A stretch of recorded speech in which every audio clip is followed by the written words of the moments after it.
So, good evening, ma'am. I am Christine Grace Katinov and I am the interviewer. And also, good evening, ma'am. I am Jessa M. Cruz and I will be the one to answer the guide questions. So, the first question is, what is the one significant experience that have shaped your life? So as for me, one significant experience that has really shaped my life as of the moment, it is when I enter college. It is when I passed the PNUAT exam. Kay it has really a lot of changes sa ako karon as a person. Okay, nice answer. Next is, how did this experience affect you? So this experience affect me in many aspects of life. Kay grabe ang changes niya. Pag pasar na ako sa PNU, I enter college, grabe ang kanang adjustment na ako sa tanan-tanan butang yan. Grabe gid akong kanabitang pag-adjust sa new environment, the new people, the new community nga I will face every day. Unya kanang new pod nga lugar kung asa ko. Okay, next question. How have your family and community influenced who you are today? So I think my family and community influence who am I today. It is because I am para karon na anak ko diri sa baba. I am surrounded by kanang many people nga wala pa kay nako totally nakaila, and of course people nga kana bitaw dili ko familiar sa ila, and also napud sa pag-ambot pa nako diri sa baba napud sila kana bitang mga practices unya labi na ng pagpangsulti na sila mga inistoryahan diri nga dili na mo ginaistorya dito, pero as time pass by nga second year nako, those kanang language nila or dialect nila diri sa baba nga wala gid na siya totally sa amoa, mura siya kanang na-acquire na nako, na-adapt na ako, which is dagan siya. So, I guess that's all. So, fourth question. So, the question is, what social issues or challenges have you observed in your community?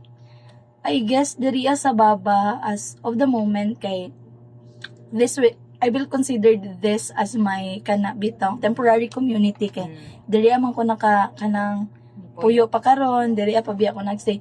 Siguro gyud one thing gyud nga bitang social issue or challenges I observe sa baba diri sa Purok 3 is that kanang ang mga basura, Okay, ang mga basura. Sorry kay sa noise, ma'am, pinay nagkanta sa Picas BH. So siguro gyud ang one thing gyud no kay is that grabe pud ang diri ang kanang basura nga kanang dili everyday mo ani ang kanang mangulik tayog basura. And another bitang challenges that I observe is that every time mag-ulan, the people here is kanang mag-worry gyud kay considering that dool mi sa Hibong River. So possible at any time if ever kusog ang ulan, pwede gyud siya mubaha. And that's one thing nga kanang nakurat ko kay sa ako if ever magulan wala ko'y kuan nga ala basin mo ba, pero when I got here mo din ang kanang sa mga tao diri nga if muulan possible this will happen, this and that. So I guess that's one thing yun nga challenges diri, and also po day akong na-observe nga challenges diri is that walay ka ng mga suga sa gawas, balik pag sulod din mo sa ang purok is that ngit-ngit siya, like it is really not safe for you nga muli ka sa diri nga dugay or kanang gabi na good kay wala siya kanang mga lights sa kalsada. Oh, kanang kuan gid siya dai kanang hadok siya, pero kay kung ako di ko gumuli gid gabi ana good. And also last na ko na observe is that tagana ko na observe no.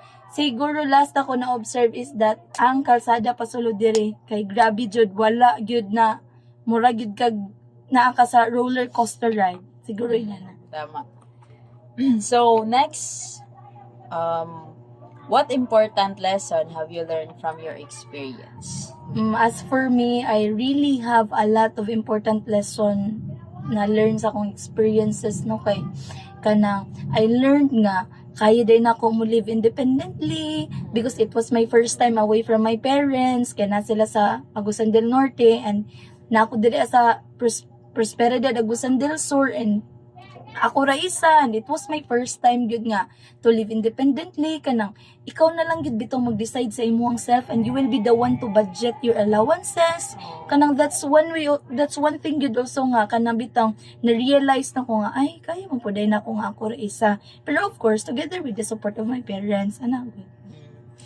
So, let's, the last question is, what would you like others to understand about your story, man?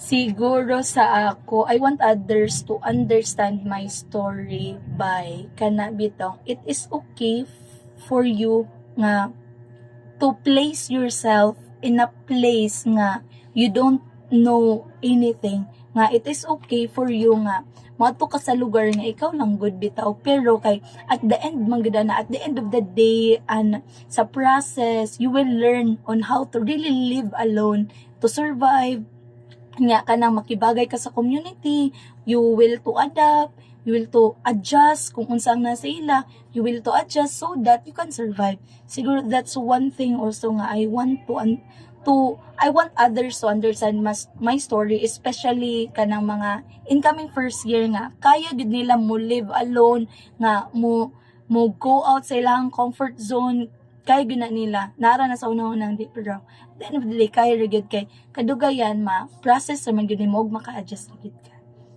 So I guess that's all. Thank you, ma'am. So more to ma'am, thank you, bye bye.